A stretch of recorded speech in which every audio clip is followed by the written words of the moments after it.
Teman-teman sekalian yang dirahmati Allah Subhanahu wa taala, yang semoga selalu dijaga hatinya oleh Allah Subhanahu wa taala agar selalu thiqah billah, agar selalu percaya dan yakin kepada Allah Subhanahu wa taala.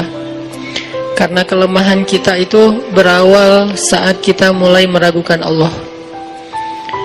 Dalam segala dinamika hidup, kita selalu butuh Allah. Kita butuh Allah ketika Allah kasih kita ujian. Bahkan tetap kita butuh Allah ketika Allah kasih kita nikmat.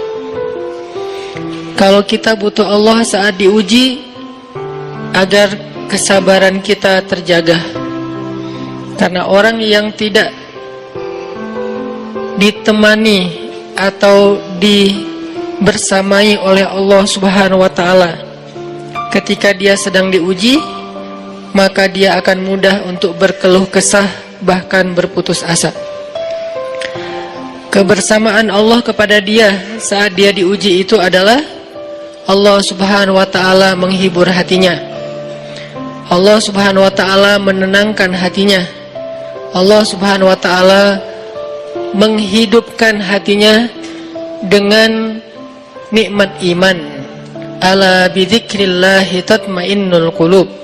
Innamal mu'minun idza dzukirallah wajilat qulubuhum. Bukankah dengan mengingat Allah hati menjadi tenang?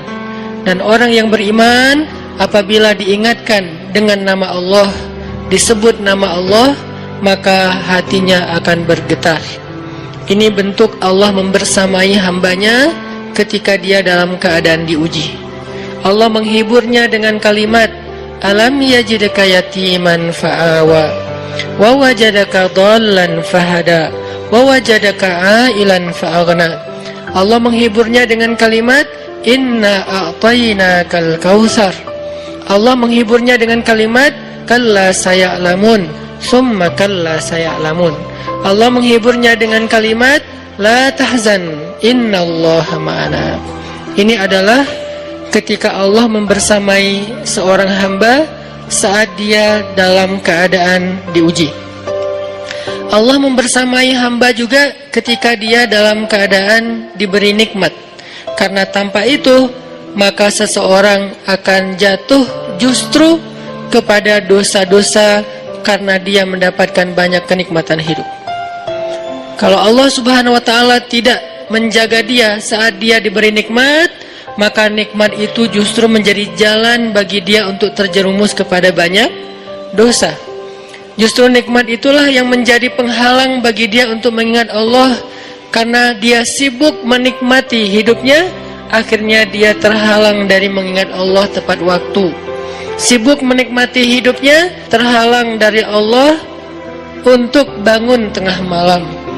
Karena dia tidurnya larut. Kenapa tidur larut? Karena terlalu banyak yang harus dia nikmati sebelum tidur.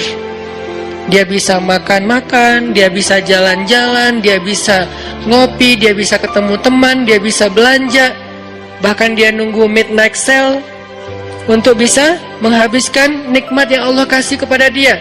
Sehingga akhirnya tidurnya terlalu larut, lalu dia tidak bisa bangun untuk menghadap Allah, curhat kepada Allah. Hal yang selama ini dia lakukan justru ketika dia diuji oleh Allah. Ketika diuji oleh Allah, mudah bagi dia bangkit tengah malam, curhat, sujud panjang, menangis dalam doa. Ketika Allah kasih nikmat, curhatnya hilang, malamnya lelap, sampai bahkan subuhnya juga kelewat. Ini kalau Allah nggak membersamai seorang hamba ketika dia diberi nikmat. Sehingga orang yang seperti ini, kalau dalam keadaan seperti ini terus-menerus dalam jangka waktu yang lama, nanti dia akan terjebak di dalam istidraj.